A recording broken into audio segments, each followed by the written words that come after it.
అందరికీ నమస్కారం. ఈరోజు మనము కరెంట్ అఫైర్స్లో భాగంగా ఫిబ్రవరి 2025 మొదటి క్లాస్ని తెలుసుకుంటున్నాం. ప్రతి మంత్ 4 లేదా 5 క్లాసుల్లో మనము పార్ట్లుగా చేసుకొని ఈ కరెంట్ అఫైర్స్ నేర్చుకుంటున్నాము. దానిలో భాగంగానే ఫిబ్రవరి మొదటి క్లాసు మనం వినబోతున్నాం.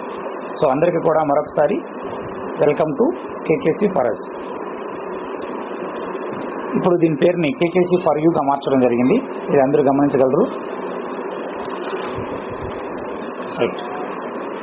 మొదటి టాపిక్ పేజ్ నెంబర్ 1, ఫిబ్రవరి కరెంట్ అఫైర్స్. 76వ గణతంత్ర దినోత్సవ వేడుకలు. ఇటీవల కాలంలో మనము జరుపుకున్నటువంటి గణతంత్ర దినోత్సవాలు వేడుకలు అనేటివి 76వ గణతంత్ర దినోత్సవ వేడుకలు. దీని యొక్క థీమ్ ఏంటంటే స్వర్ణిం భారత్ విరాసత్ ఔర్ వికాస్. స్వర్ణిం భారత్ విరాసత్ ఔర్ వికాస్. ప్రతి గణతంత్ర దినోత్సవ వేడుకలకి ఇతర దేశం యొక్క అధ్యక్షుడు కానీ ప్రధాని కానీ ఎవరైనా ఆహ్వానించి మనము అతిథిగా ఆహ్వానిస్తూ ఉంటాము. సో 2025 76వ గణతంత్ర దినోత్సవ వేడుకలకి అతిథిగా ఇండోనేషియా అధ్యక్షుడిని మనము ఆహ్వానించాం. ఇది వెరీ వెరీ ఇంపార్టెంట్ అండి. ఇండోనేషియా అధ్యక్షుడిని మనము అతిథిగా ఆహ్వానించాం. ఈయన పేరు ప్రబోవో సుబియాంతో. మరి ఈ గణతంత్ర దినోత్సవ వేడుకల్లో శకటాలు అనేటివి పాల్గొనడం జరుగుతుంది. మీరు టీవీలో కూడా చూస్తుంటారు. శకటాలు అంటే ఏదైనా ఒక వెహికల్ రూపంలో దాన్ని అలంకరించి ఒక్కొక్క అంశానికి సంబంధించిన ఊరేగింపులాగా ఒక పెరేడ్ గ్రౌండ్లో ఊరేగింపులాగా చేస్తారు. వాటిని శకటాలు అంటారు. ఇలా 31 రకాల శకటాలని పెరేడ్ గ్రౌండ్లో ఏర్పాటు చేశారు. దాంట్లో సెంట్రల్ మినిస్ట్రీ నుంచి 15, స్టేట్స్ మరియు కేంద్రపాలిత ప్రాంతాల నుంచి 16, మొత్తము 31 శకటాలు. అడుగుతారు ఇది. సెంట్రల్ మినిస్ట్రీ నుంచి 15, స్టేట్స్ అండ్ యూటీల నుంచి 16 శకటాలు, మొత్తం 31 శకటాలని ప్రదర్శించారు. నెక్స్ట్ తొలిసారిగా స్పెషల్ ఏంటంటే ఈసారి తొలిసారిగా త్రివిధ దళాలు అన్నీ కలిసి ఒకే శకటాన్ని రూపొందించి ప్రదర్శించాయి. త్రివిధ దళాలు, మనకు త్రివిధ దళాలు అని తెలుసు. ఆర్మీ, నేవీ మరియు వాయుసేన. ఈ 3 కలిసి మనకు ఒకటిగా ఏర్పాటు చేశాయి. దాని యొక్క థీమ్ ఏంటంటే సశక్త్ ఔర్ సురక్షిత్ భారత్. సశక్త్ ఔర్ సురక్షిత్ భారత్. ఇంతకుముందు మనము 76వ గణతంత్ర దినోత్సవ వేడుకలు థీమ్ను కూడా సేమ్ రిలేటెడ్గానే చూసాం. స్వర్ణిం భారత్. అది స్వర్ణిం భారత్. ఇది Surakshit Bharat. Right. Next DRDO head Sunita Jana. ఈమె ఒక మహిళా సైంటిస్ట్. ఈమె ఈ కవాతుకి, త్రివిధ దళ కవాతుకి హెడ్గా, నాయకురాలుగా ప్రదర్శనలో పాల్గొనింది. నెక్స్ట్ పేజ్ నెంబర్ 2, పద్మ పురస్కారాలు 2025. ఇది చాలా ఇంపార్టెంట్ అండి. పురస్కారాల పైన ఖచ్చితంగా బిట్టు వచ్చే అవకాశాలు ఎక్కువ ఉన్నాయి. లాస్ట్ మంత్ కూడా మనం పద్మ పురస్కారాలు ఎన్ని ఇచ్చారు వాటి గురించి బ్రీఫ్గా తెలుసుకున్నాం. ఈరోజు డీటెయిల్గా తెలుసుకున్నాం. పద్మ పురస్కారాలు మొత్తము 2025 గాను 139 పద్మ పురస్కారాలు ఇచ్చారు. పురస్కారాలు మన దేశంలో అత్యున్నత పురస్కారం భారతరత్న, 2వ పురస్కారం పద్మ విభూషణ్, 3వ పురస్కారం పద్మభూషణ్, 4వ పురస్కారం పద్మశ్రీ. చాలా సార్లు కన్ఫ్యూజ్ అయ్యే విధంగా బిట్ అడుగుతుంటారు. మొట్టమొదటి అత్యున్నత పురస్కారం ఏది? మొట్టమొదటి అన్న అత్యున్నత పురస్కారం ఏదన్నా భారతీయ అత్యున్నత పురస్కారం ఏదంటే పద్మ విభూషణ్ కాదు, భారతరత్న అని పెట్టాల. పద్మ విభూషణ్ అనేది 2వది. చాలామంది కన్ఫ్యూజ్ అయ్యి పద్మ విభూషణ్ మొదటిదేమో అనుకుంటారు. దానికన్నా పెద్దది భారతరత్న. Okay, right. ఇప్పుడు 139 పద్మ అవార్డులు ఇచ్చారు. అంటే పద్మ విభూషణ్, పద్మశ్రీ, పద్మభూషణ్ అన్ని కలిపి 139 ఇచ్చారు. ఓకేనా? పద్మ విభూషణ్ అనేది 7 ఇచ్చారు. పద్మ విభూషణ్ ఎన్ని ఇచ్చారు? 7 ఇచ్చారు. పద్మభూషణ్ అనేది 19 ఇచ్చారు. పద్మభూషణ్ అన్ని 19 ఇచ్చారు. పద్మశ్రీ ఎన్ని ఇచ్చారంటే 113 ఇచ్చారు. 113. ఓకేనా? రైట్.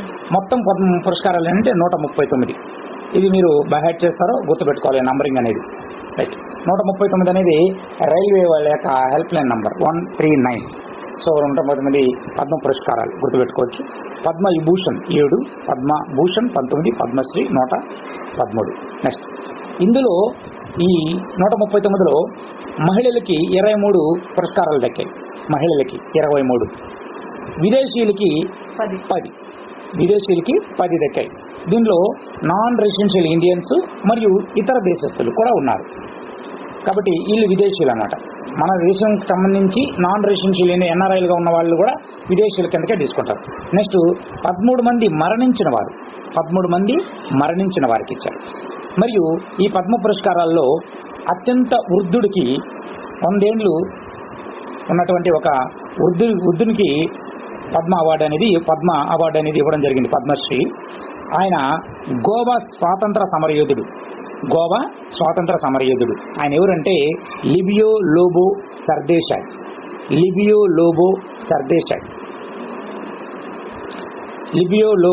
సర్దేశాయ్ ఇంకా ఉన్నారు, ఆయన జీవించున్నారు.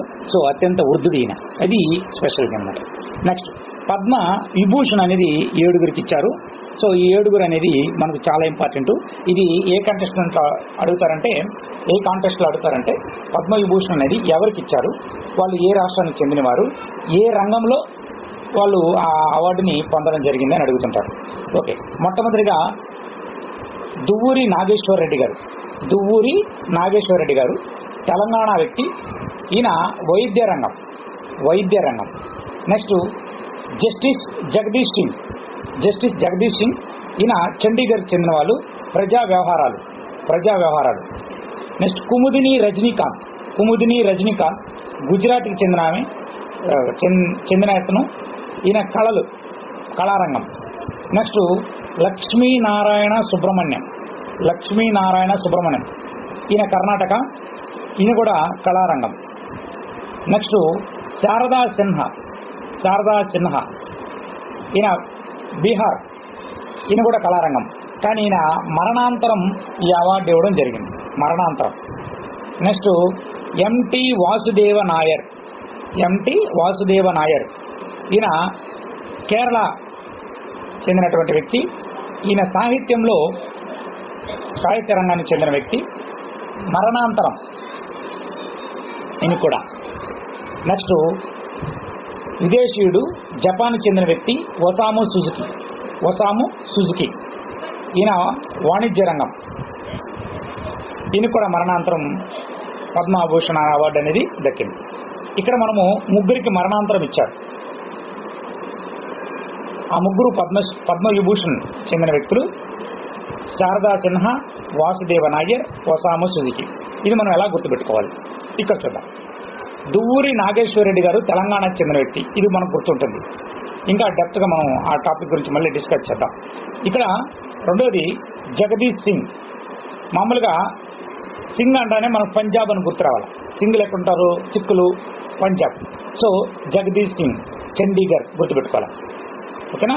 నెక్స్ట్ రజనీకాంత్ సినిమా హీరో మనకు తెలుసు, కాస్త కళారంగం కాబట్టి సో రజనీకాంత్ గుర్తుపెట్టుకోండి. రాష్ట్రం మాత్రం తేడా, గుజరాత్. నెక్స్ట్ లక్ష్మీనారాయణ సుబ్రహ్మణ్యం ఈయన కళలు. లక్ష్మీ కళ అంటాం కదా, మా లక్ష్మీ కళ ఏదో ఉట్టిపడింది మీకన్నా. ఉద్యోగం వచ్చిందనుకో, డబ్బులు వస్తుంది మనకు జీతంలో, కాబట్టి లక్ష్మీ కళ ఉట్టిపడిందంట. సో లక్ష్మీ కళలు కర్ణాటక గుర్తుపెట్టుకోండి. నెక్స్ట్ శారదా సిన్హా బీహార్ కళలు. శారదా హీరోయిన్ శారదా, ఆమె కూడా కళలు గుర్తుపెట్టుకోవచ్చు. నెక్స్ట్ వాసుదేవ దేవ అంటే దేవుడు, వాసుదేవుడు కదా. మరి వాసుదేవుడు అన్నాం. ఇక్కడ దేవభూమి అని కేరళ అని అంటారు. కేరళని దేవభూమి అని పిలుస్తారు, అంత బాగుంటుందన్నమాట. కాబట్టి వాసుదేవ కేరళ అని గుర్తుపెట్టుకోండి. సాహిత్యం. నెక్స్ట్ చివరిది జపాన్ వ్యక్తి ఒసాము సుజుకి. ఇది గుర్తుంటుంది మనకు ఆల్రెడీ. సో ఈ విధంగా పద్మ విభూషణ అవార్డులు 7. Next page number 3. ఇక్కడ ఆంధ్రప్రదేశ్కి, తెలంగాణకి వచ్చిన అవార్డులు అనేటివి చాలా ఇంపార్టెంట్. మనకు ఆంధ్రప్రదేశ్కి 5 అవార్డులు వచ్చాయి. దీనిలో Padma Bhushan 1, Padma Shri 4. Very very important. ఆంధ్రప్రదేశ్కి 5 అవార్డులు వచ్చాయి. పద్మభూషణ్ 1 ఎవరంటే నందమూరి బాలకృష్ణ గారు. నందమూరి బాలకృష్ణ గారు కళారంగం, అది అందరికీ తెలుసు. సో దీనికి ఇచ్చింది పద్మభూషణ్. పద్మవిభూషణ్ మన ఆంధ్రప్రదేశ్కి రాలేదు, గుర్తుపెట్టుకోవాలి. పద్మవిభూషణ్ రాలేదు. పద్మవిభూషణ్ తెలంగాణకు వచ్చింది. అది దువ్వూరి నాగేశ్వరరెడ్డి గారు డాక్టర్ ఆయన. ఇప్పుడు ఆంధ్రప్రదేశ్కి పద్మవిభూషణ్ రాలేదు, పద్మభూషణ్ వచ్చింది. నందమూరి బాలకృష్ణ గారికి వచ్చింది కళారంగంలో. నెక్స్ట్ పద్మశ్రీ మిరియాల అప్పారావు గారికి. మిరియాల అప్పారావు గారికి ఈయన కళారంగం. బుర్రకథ, ఈయన బుర్రకథ చెప్పే కళాకారుడు. పశ్చిమ గోదావరి జిల్లాకు చెందిన వ్యక్తి. తాడేపల్లిగూడెం అనే ప్రాంతం. తాడేపల్లిగూడెం మనం ఎలా గుర్తుపెట్టుకోవాలి? ఇప్పుడు పల్లి అంటే మనకు కథలు గుర్తొస్తాయి. ఏదైనా కథ చెప్పంటే పల్లితో స్టార్ట్ చేస్తాం. సో పల్లి అంటే కథలు, ఓకేనా? కథలు, అప్పు, అలా గుర్తుపెట్టుకోండి. కథలు, అప్పు. రైట్. నెక్స్ట్ మాడుగుల నాగపణి. మాడుగుల నాగపణి గారు, ఈయన కళారంగం. ఈయన ఒక కవి. ది సహస్రావధాని. సహస్రావధాని అంటే మనకు అందరికీ తెలుసు. So the Sahasravadhani Nagaphani. ఈయన అనంతపురం తాడిపత్రి. అనంతపురం తాడిపత్రి, పుట్లూరు, కడవకొల్లు ఈ ప్రాంతానికి చెందిన వ్యక్తి. తాడిపత్రి తాలూకా, పుట్లూరు, కడవకొల్లు ప్రాంతానికి చెందిన వ్యక్తి. నెక్స్ట్ ఇప్పుడు నాగపణి. నాగపణి అంటే నాగపాము గుర్తుపెట్టుకోండి. నాగపాము అంటే అనంతపురం. అది ఎందుకు అలా చెప్పాల్సి వచ్చింది చెప్తున్నానంటే, అనంతపురం అంటే ఫ్యాక్షనిజం. ఫ్యాక్షనిజం అంటే పగబట్టడం. పగబట్టడం అంటే నాగపాము. అట్లా గుర్తుపెట్టుకోండి. Next KL Krishna. KL Krishna ఈయన సాహిత్యం. ఆర్థిక శాస్త్ర ప్రొఫెసర్. ఈయన ఆర్థిక శాస్త్ర ప్రొఫెసర్.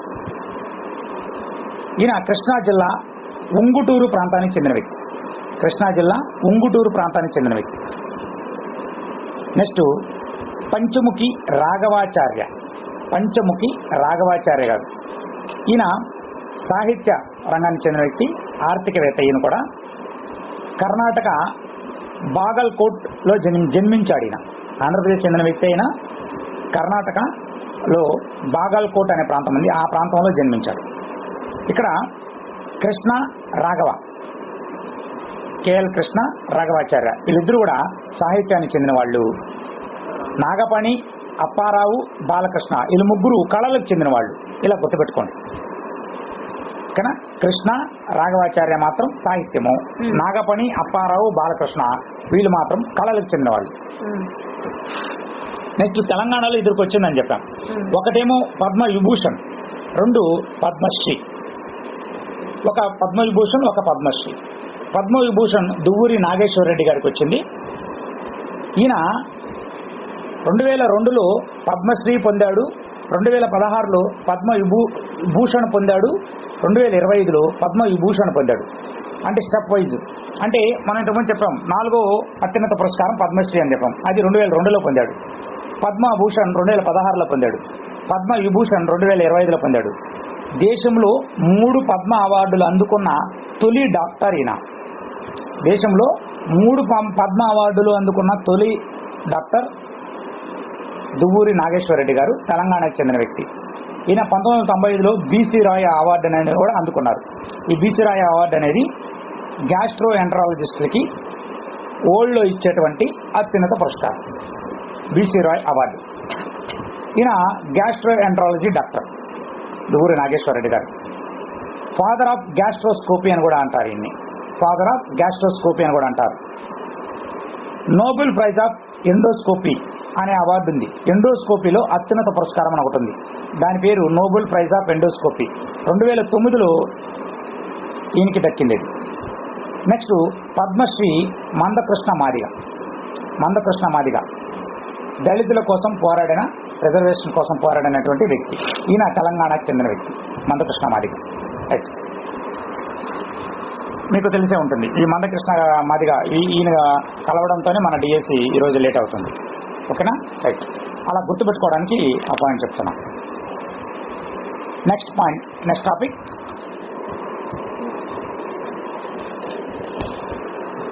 Page number 4. ఇస్రో ప్రయోగాలు. ఇస్రో ప్రయోగాల్లో ప్రధానంగా 2 ప్రయోగాలు అనేటివి ఈ నెలలో చోటు చేసుకున్నాయి. ఒకటి డాకింగ్ ప్రయోగం.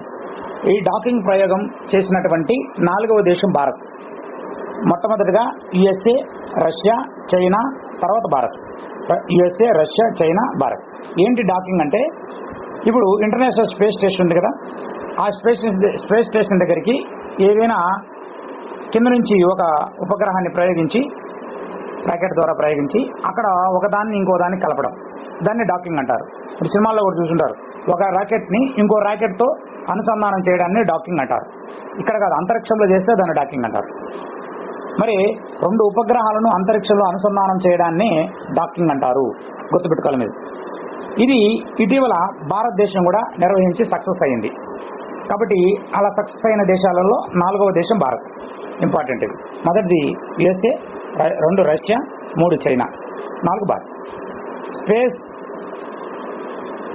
డాకింగ్ ఎక్స్పెరిమెంట్ అంటారు దీన్ని. స్పేస్ డాకింగ్ ఎక్స్పెరిమెంట్ అంటారు దీన్ని. స్పేడెక్స్ మిషన్ అని కూడా పిలుస్తారు. స్పేడెక్స్ మిషన్, స్పేస్ డాకింగ్ ఎక్స్పెరిమెంట్ని స్పేడెక్స్ మిషన్ అని కూడా పిలుస్తారు. స్పేడెక్స్ అంటే మీకు గుర్తు రావాల్సింది డాకింగ్ ప్రయోగం అని గుర్తు రావాలి. మరి SDX-01, SDX-02 అనే 2 ఉపగ్రహాలను వాడి SDX-01ని చేజర్ అంటారు. SDX-02 అనే ఉపగ్రహాన్ని టార్గెట్ అంటారు. అంటే ఒక టార్గెట్ అనేది ఉంది SDX-02 అనేది, దాన్ని చేసుకుంటూ వెళ్ళి ఇంకొక ఉపగ్రహము డాకింగ్ అయ్యింది, అందుకనే దాన్ని చేజర్ అన్నారు. సో 02ని 01 అంటే SDX-02ని SDX-01 అనేది చేసుకుంటూ వెళ్ళి డాకింగ్ నిర్వహించడం జరిగింది. ISRO telemetry tracking command network, దీన్ని ఐస్ట్రాక్ అంటారు. ISRO telemetry tracking and command network, ISTRAC అనబడేటువంటి ఇది బెంగళూరులో ఉంది. ఇక్కడ నుంచి దీన్ని నిర్వహించి పర్యవేక్షించారు. అంటే ప్రయోగించేది మాత్రం స్పేస్ స్టేషన్ ఇక్కడ నుంచి భూమి మీద నుంచే ప్రయోగిస్తారు, కానీ దాన్ని పర్యవేక్షించే బాధ్యత మాత్రం ఎవరు తీసుకున్నారంటే ఐస్ట్రాక్ బెంగళూరు వాళ్ళు తీసుకున్నారు. Right.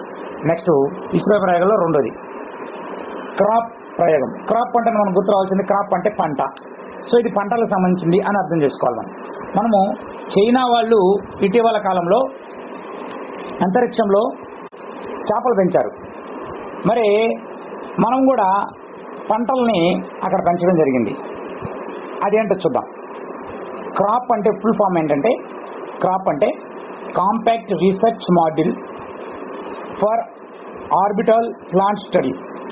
Compact research module for orbital plant studies. దీన్ని PSLV C-60 ద్వారా ప్రయోగించాం. ఈ క్రాప్ ప్రయోగం నిర్వహించేదానికి ఉపయోగించేటువంటి రాకెట్ అంటే PSLV C-60. ఇక్కడ ఏం చేసామంటే అలసంద విత్తనాలను మొలకెత్తించాం. చైనా వాళ్ళు మనం ఏం చెప్పాము ఇంతకుముందు, చేపల పెంపకం నిర్వహించారు. మనము అలసంద విత్తనాలని మొలకెత్తించాం. దీనికి POEM-4 అనే సాధనాన్ని వాడాం. POEM-4 అనే సాధనాన్ని వాడాం. POEM అంటే ఏంటంటే PSLV-4 ఆర్బిటాల్ ఎక్స్పెరిమెంట్ మాడ్యులర్. దీన్ని PS4 ఆర్బిటాల్ ఎక్స్పెరిమెంట్ మాడ్యుల్ అని కూడా అంటారు. POEM-4 సాధనం వాడి అలసంద విత్తనాలను మొలకెత్తించడం జరిగింది.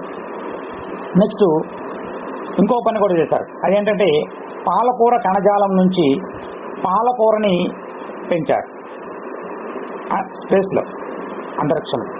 దీనికి APEMS అనే సాధనాన్ని పంపారు. దీనికి APEMS సాధనాన్ని పంపడం జరిగింది. APEMS అంటే Amity plant experiment module in space. Amity plant experiment module in space. ఇక్కడ మీకు బిట్ అడుగుతాడు అంటే ఇస్రో ప్రయోగించినటువంటి క్రాప్ అనే ప్రయోగం దేనికి సంబంధించింది? పంటలకి. అలసంద విత్తనాలు, పాలకూర కణజాలం వీటి పెంచడం కోసం అంతరిక్షంలో. దీనికి ఉపయోగించినటువంటి రాకెట్ ఏంటి? PSLV C-60.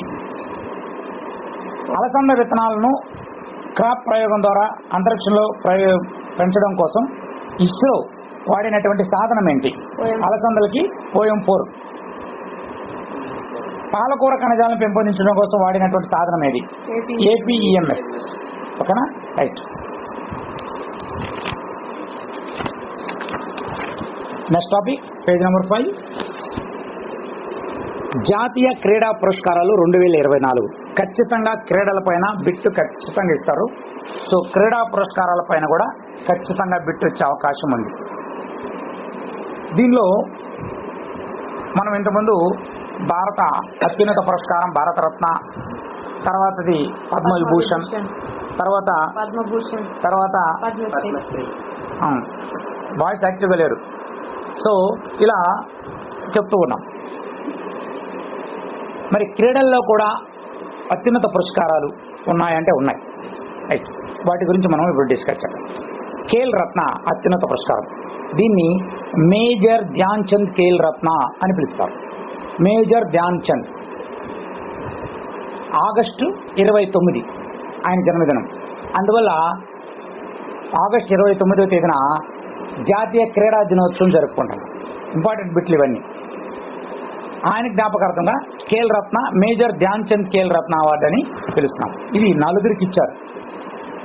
మరి ఈ పురస్కారం పొందిన వారికి ఒక మెడల్ ఇస్తారు, ఒక సర్టిఫికేట్ ఇస్తారు, 25 లక్షల రూపాయల బహుమతి ఇస్తారు. ఇంపార్టెంట్ ఇది, 25 లక్షల రూపాయల బహుమతి ఇస్తారు. మరి 2024 గాను ఈ సంవత్సరం 2025లో 24 సంవత్సరానికి సంబంధించినటువంటి ఖేల్ రత్న అవార్డులు 4 ఇచ్చారు. వాళ్ళు దమ్మరాజు గుకేష్, చెస్ ఆటగాడు, చెస్ ఛాంపియన్. ఈయన దమ్మరాజు గుకేష్ 18 ఇయర్స్కే చెస్ ఛాంపియన్ అయ్యాడు. నెక్స్ట్ మను బాకర్, ఈమె షూటింగ్ గుర్తుపెట్టుకోవాలి. Praveen Kumar para athlete. Next 4వ వ్యక్తి Harman Preet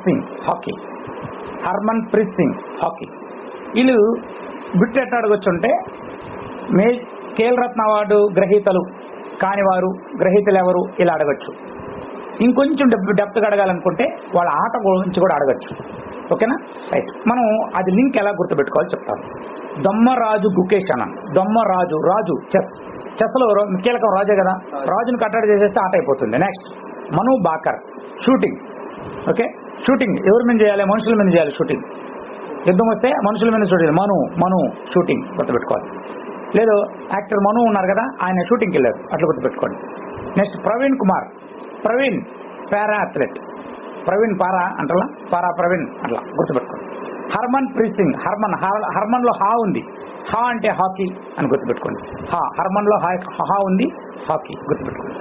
next Arjun awards. Next award Arjun awards. ఈ అర్జున్ అవార్డ్స్ 2 కేటగిరీస్ ఉంటాయి. ఒకటి Arjuna award, 2 Arjuna life time achievement award. Arjuna award 32 మందికి ఇచ్చారు. అర్జున లైఫ్ టైమ్ అవార్డులు 2 ఇచ్చారు. అర్జున అవార్డులు 32, వీళ్ళకి ఒక మెడలు, ఒక సర్టిఫికేట్, 15 లక్షల రూపాయల బహుమతి ఇస్తారు. దాంట్లో పారా అథ్లెట్లు 17 మంది, ఇతరులకి 15 మంది ఇచ్చారు. మరి దీంట్లో ఏపీ నుంచి వచ్చిన వాళ్ళు ఇంపార్టెంట్. ఏపీ నుంచి జ్యోతి ఎర్రాజీ ఇంపార్టెంట్, డివైఓకి ఇచ్చాడు ఈ బిట్టుని తిప్పించి మళ్ళీ 2 సార్లు ఇచ్చాడు. జ్యోతి ఎర్రాజీ గారికి ఏపీ నుంచి ఒలింపిక్స్ 2024 పార్టిసిపేట్ చేసినందుకు, ఏషియన్ అథ్లెట్స్ 2023 100 మీటర్స్ ఛాంపియన్స్లో విజేత అయినందుకు గాను జ్యోతి ఎర్రాజీ గారికి అర్జున అవార్డు దక్కింది. 32 మందిలో అర్జున అవార్డు దక్కినటువంటి ఏపీ వ్యక్తి ఎవరంటే జ్యోతి ఎర్రాజీ, ఈమె మహిళ. నెక్స్ట్ తెలంగాణ నుంచి జివాంజీ దీప్తి. ఈ అమ్మాయి తెలుగు అమ్మాయి కాబట్టి మనం ఇది కూడా గుర్తుపెట్టుకోవాల్సి వస్తుంది. అర్జున అవార్డు. ఈమె పారా ఒలింపిక్స్ 2024 కాంస్యం 400 మీటర్స్లో కాంస్యం సంపాదించింది 2024 జరిగినటువంటి పారా ఒలింపిక్స్లో. Next Arjuna life time award Sucha Singh athletes రంగంలో, మురళీకాంత్ పారా స్విమ్మింగ్లో, వీళ్ళిద్దరికీ అర్జున లైఫ్ టైమ్ అవార్డు అనేది దక్కడం జరిగింది. ఎక్కువ అవార్డులు ఇచ్చినప్పుడు మీరు గుర్తుపెట్టుకోవాల్సిన కంటెస్ట్ ఏంటంటే ఏ రాష్ట్రం, ముఖ్యంగా మన తెలుగు రాష్ట్రాలు ఫస్ట్ ప్రిఫరెన్స్ ఆంధ్రాకి ఇవ్వండి, తర్వాత తెలుగు రాష్ట్రాల్లో ఇవ్వండి, అలా నేర్చుకోవాల్సి వస్తుంది మీరు. Next award Dronacharya award. ద్రోణాచార్యుడు అంటే ఎవరు? గురువు. సో గురువు అంటే కోచ్లకి ఇచ్చేది. క్రీడల్లో కోచ్లకి ఇచ్చే అవార్డుని ద్రోణాచార్య అవార్డు అంటారు. ఇది కూడా 2 విభాగాలకు ఇస్తారు. ద్రోణాచార్య అవార్డులు Dronacharya life time achievement award. మరి ద్రోణాచార్య అవార్డు ముగ్గురికి ఇచ్చారు. మెడలు, సర్టిఫికేట్ ఇస్తారు, 15 లక్షలు ఇస్తారు. అర్జున అవార్డు లాగే. అర్జునుడు ద్రోణుడి యొక్క శిష్యుడు, స్టూడెంట్ కదా, సో ఇద్దరికి ఈక్వల్ డబ్బులు ఇచ్చారని గుర్తుపెట్టుకోండి, 15 లక్షలు. ఉత్తమ కోచ్లకి ఇచ్చే అవార్డు ద్రోణాచార్య అవార్డు. మరి ద్రోణాచార్య లైఫ్ టైం అవార్డు ఇద్దరికి ఇచ్చారు. నెక్స్ట్ ఇక్కడ ఏపీకి సంబంధించిన తెలుగు వాళ్ళు కానీ ఏపీకి సంబంధించిన వాళ్ళు కానీ లేరు కాబట్టి మనం పేర్లు మెన్షన్ చేయడం లేదు. నెక్స్ట్ మౌలానా అబుల్ కలాం ఆజాద్ ట్రోఫీ ముగ్గురికి ఇచ్చారు. మౌలానా అబుల్ కలాం ఆజాద్ ట్రోఫీ ముగ్గురికి ఇచ్చారు. నెక్స్ట్ రాష్ట్రీయ ఖేల్ ప్రోత్సాహం పురస్కార్ ఒకరికి. రాష్ట్రీయ ఖేల్ ప్రోత్సాహం పురస్కార్ ఒకరికి. ఇది వచ్చేసి ఒక physical education foundation of India అనే ఒక సంస్థకి ఇచ్చారు. Physical education foundation of India అనే సంస్థకి ఇచ్చారు. ఇది గుర్తుపెట్టుకోవాల్సిన అంశం. రాష్ట్రీయ ఖేల్ ప్రోత్సాహం పురస్కారాలు. ఇక్కడ వరకు మనము జాతీయ క్రీడా పురస్కారాల గురించి తెలుసుకున్నాం. Next page number 6. 18వ ప్రవాస భారతీయ దివస్ 2025. ప్రవాస భారతీయ దివస్ అంటే మనం ఒకసారి తెలుసుకోవాలి. ప్రవాస భారతీయ దివస్ అంటే ఎన్ఆర్ఐలు, ముఖ్యంగా భారతదేశం నుంచి వెళ్ళి విదేశాలలో ఉన్నటువంటి ఎన్ఆర్ఐలు, వాళ్ళని గుర్తు చేసుకుంటూ వాళ్ళని సన్మానించుకుంటూ చేసేటువంటి ఒక ప్రోగ్రాం. మరి ఇది ఎందుకు రావడం జరిగిందంటే చరిత్రలో దీనిగా చూస్తే 1915లో జనవరి 9వ తేదీన గాంధీ గారు సౌత్ ఆఫ్రికా నుంచి ఇండియాకి వచ్చారు. గుర్తుపెట్టుకోవాలి, జనవరి 9, 1915 గాంధీ గారు సౌత్ ఆఫ్రికా నుంచి ఇండియాకి వచ్చారు. దీనికి కారణం ఎవరంటే గోఖలే గారు ఆహ్వానించడం వల్ల గాంధీ గారు వచ్చారు. గోపాలకృష్ణ గోఖలే గారు ఆహ్వానించడం వల్ల గాంధీ గారు వచ్చారు జనవరి 9. అందువల్ల జనవరి 9న ప్రవాస భారతీయ దివస్ జరపాలని 2003 నుంచి ఏబి వాజ్పేయి, అప్పటి ప్రధాని అయినటువంటి ఏబి వాజ్పేయి గారు ప్రవాస భారతీయ దివస్ని నిర్వహిస్తూ ఉన్నారు. ప్రతి సంవత్సరం జనవరి 9న ప్రవాస భారతీయ దివస్ జరుపుకుంటాం. ఇప్పుడు జనవరి 9 అనేది ప్రవాస భారతీయ దివస్. గాంధీ గారు సౌత్ ఆఫ్రికా నుంచి ఇండియాకి వచ్చినట్టు, ఇండియా నుంచి వెళ్ళి ఎక్కడో సెటిల్ అయ్యి ఉన్నటువంటి మన ఎన్ఆర్ఐస్ ఎవరైతే ఉన్నారో వాళ్ళందరినీ కూడా ఆహ్వానించారు. జనవరి 8, 9 వరకు 2 రోజులు కానీ 3 రోజులు ఈ కార్యక్రమం జరుపుతారు. ఈ ఉత్సవాల లాంటిగా జనవరి 8 నుంచి 10 వరకు 18వ ప్రవాస భారతీయ దివస్ని ఒడిశా రాష్ట్రంలో భువనేశ్వర్ దగ్గర జనతా మైదానంలో జరపడం జరిగింది. జనవరి 8, 10, 2025 వరకు ఒడిశా రాజధాని భువనేశ్వర్లో జనతా మైదానం ప్రాంతంలో ఈ 18వ ప్రవాస భారతీయ దివస్ని జరపడం జరిగింది. మరి ఈ 2025 18వ భారతీయ దివస్ యొక్క థీమ్ ఏంటంటే డయాస్పోరాస్ కంట్రిబ్యూషన్ టు ఏ వికసిత్ భారత్. వికసిత్ భారత్ అనేది 2047కి 2047 అంటే మీకు గుర్తు రావాలి, 1947 స్వాతంత్ర దినం, 2047 అంటే 100 ఏళ్ళు అవుతుంది. సో 100 ఏళ్ళు వచ్చేటప్పటికి వికసిత్ భారత్ అంటే అభివృద్ధి చెందిన దేశంగా మన దేశాన్ని చూడాలనేది మనము ఒక ఎయిమ్ పెట్టుకున్నాం. సో 2047 అనేది వికసిత్ భారత్కి చిహ్నం. ఈ వికసిత్ భారత్కి డయాస్పోరాస్ కంట్రిబ్యూషన్ అనేది ఉండాలి. డయాస్పోరా అంటే భారత సంతతి. భారత సంతతి ఎవరెక్కడెక్కడ ఉన్నారో వాళ్ళందరూ కూడా ఈ అభివృద్ధి చెందిన భారతదేశానికి వాళ్ళ కంట్రిబ్యూషన్ ఇవ్వాలి. పారిశ్రామిక రంగంలో గొప్పవాడుగా ఒక అమెరికాలో ఉన్నాడు అనుకో ఒక వ్యక్తి, ఆయన పరిశ్రమలు స్థాపించాలి. ఒక వ్యక్తి నాలెడ్జబుల్గా ఉన్నాడు, శాస్త్రవేత్తగా ఉన్నాడు, ఆయన సంబంధించిన ఎఫర్ట్స్ ఇండియాకి ఏదైనా తన మాతృభూమికి చేయాలి అనేది ఈ యొక్క కాన్సెప్ట్. నెక్స్ట్ ఇక్కడ విశేషాలు ఏంటంటే మనము ప్రతి సంవత్సరం ప్రతి ప్రవాస భారతీయ దివస్లో ఒక ప్రవాస భారతీయురాలను కానీ ప్రవాస భారతీయుడిని కానీ తీసుకొచ్చి సన్మానించి వాళ్ళకి అవార్డు ఇవ్వడం జరుగుతుంది. దాని పేరు ప్రవాస భారతీయ సమ్మాన్ అవార్డు. ప్రవాస భారతీయ సమ్మాన్ అవార్డు. మరి దీనికి అతిథిగా వచ్చినటువంటి ట్రినిడాడ్ టొబాగో అధ్యక్షురాలైనటువంటి క్రిస్టిన్ కర్లా కంగా ఈమెకి 2025 ప్రవాస భారతీయ సమ్మాన్ అవార్డు అనేది అందించడం జరిగింది. ఇది ఇంపార్టెంట్. 2025 సంవత్సరం ప్రవాస భారతీయ సమ్మాన్ అవార్డు పొందిన వ్యక్తురాలు ఎవరంటే క్రిస్టియన్ కర్లా కంగా. ఈమె ట్రినిడాడ్ టొబాగో దేశం యొక్క అధ్యక్షురాలు. వీళ్ళ యొక్క పూర్వీకులు మన ఇండియన్స్. పిఎం ప్రవాస భారతీయ ఎక్స్ప్రెస్ రైలుని ప్రారంభించారు ఢిల్లీలో ప్రారంభించినటువంటి ఈ ప్రవాస భారతీయ ఎక్స్ప్రెస్ రైలు అనేది నిజాముద్దీన్ నుంచి, ఢిల్లీలో ఉన్నటువంటి నిజాముద్దీన్ రైల్వే స్టేషన్ నుంచి 17 పుణ్యక్షేత్రాలను కలుపుతూ మళ్ళీ తిరిగి నిజాముద్దీన్కి వస్తుంది. కాబట్టి ఈ ఎక్స్ప్రెస్ రైలు అనేది 2025లో ఈ ఉత్సవాల్లో భాగంగా ప్రారంభించారు.